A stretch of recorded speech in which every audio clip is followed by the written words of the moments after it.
Hello everyone and welcome to another Premier Injuries Daily Update. Of course, it's a tight turnaround. We're back and we're already previewing game week 17. Now, we've heard from 8 managers so far, 7 live. The 8th came from Ralph Radnick, post-match comments from Carrow Road on Saturday. But we're going to kick things off at Aston Villa.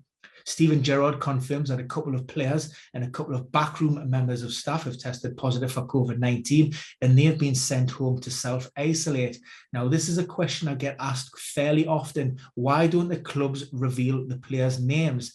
Simple answer to that, it's medical confidentiality. So unless a player gives explicit rights to reveal, then the club and the managers, when they're speaking at the press conference, won't do so. So we don't know which of those players have been affected at this moment in time. What we do know, Marvelous Nakamba picked up an injury at Anfield on Saturday. Now, that looks like a fairly severe one, a knee problem. He's already had an MRI and he's been referred to see a specialist on Tuesday. Steven Gerrard will provide a further update once the results of that scan are known.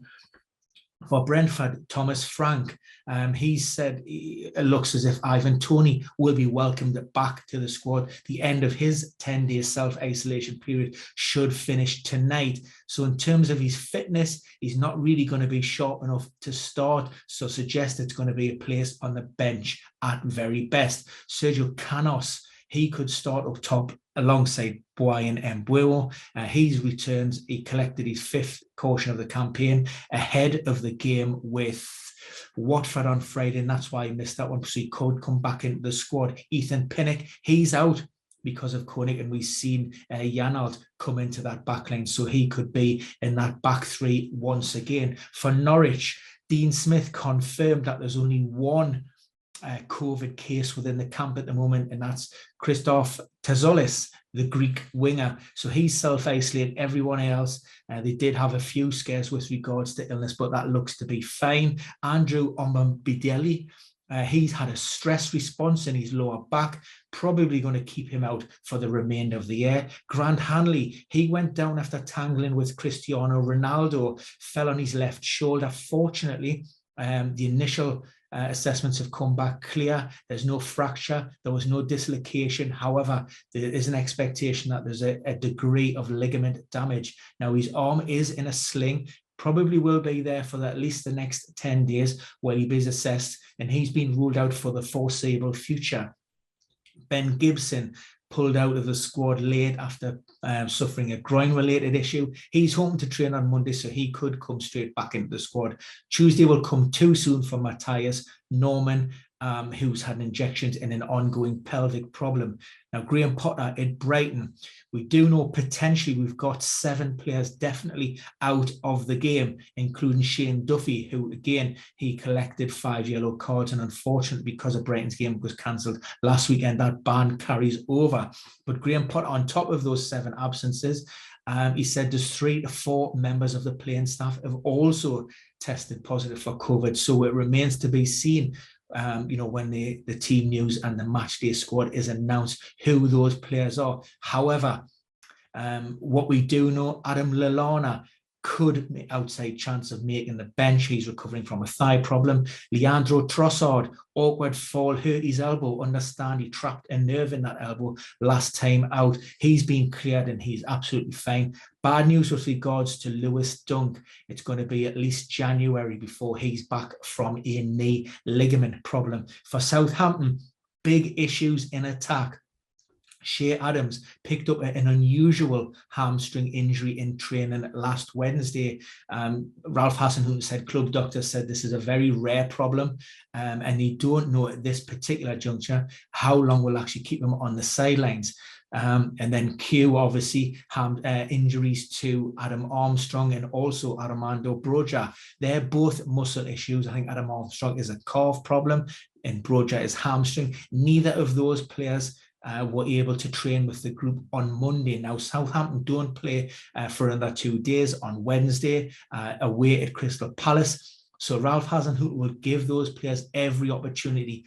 What I would say, given the tight turnaround, it's going to be difficult. So you may be looking at the likes of Nathan Redmond, Shane Long, Nathan Teller, possibly even Theo Walcott, all of those players who could deputise and in that central forward attacking striking role. Elsewhere, Burnley, Maxwell Cornet, obviously a lot of talk about him. He missed out last weekend with a thigh problem. He is rated as touch and go by Sean Dyche. We will remains to be seen on that one. If he does miss out midweek, then he should be back for the weekend.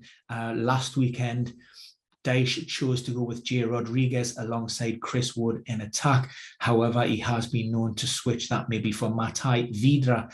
Dale Stevens could come back in contention for a place on the bench, but Connor Roberts, he went down with illness. That's non-COVID related. However, it did end up in hospital. So that's a bit of a serious one. He is on the mend. He is out of hospital, but he won't be considered just yet. For Manchester City, Ferran Torres is the only player ruled out by Pep due to injury. So that's good news for those who maybe have a hold of Ilkay Gundogan. He is managing an ongoing back problem, which contributed to his early withdrawal at the weekend. For Manchester United, as I touched upon at the head, this is nothing new from Ralph Rangnick. These are comments from post-match at Carrow Road. So we still don't have any kind of definitive updates on those players, but he was hopeful that Aaron Wan-Bissaka could recover from wrist and knee problems collided with advertising hoardings last time out. Also, Edison Cavani, he had a chance of returning to the squad, but that depends on how he trained on Sunday and also today, Monday. Luke Shaw returned to the matchday squad. A couple of extra days on his belt puts him in contention, although Alex Telles, has been doing a sterling job in there. And also Victor Lindelof. There were concerns when he was removed as a precaution due to breathing difficulties. Now he's assessed by the club doctor. That doesn't look to be anything too serious. They understand that it could have been a knock, although he can't remember, and that elevated his heart rate, caused the breathing difficulties, but he's been cleared of anything serious. So Ralph Rangnick is hopeful that he could be involved. If he doesn't make it, then Eric Bailly will probably start alongside Harry Maguire. And that's it for Monday ahead of game week 17. I'm not sure if we'll have another major update ahead of the FPL deadline. The chances are we won't even hear from every manager with games happening on the Wednesday and the Thursday this week. But if we do, subscribe and you'll be the first to find out. You will be notified, and any questions, anything that you add, pop them in the comments box below. But for now, that's all.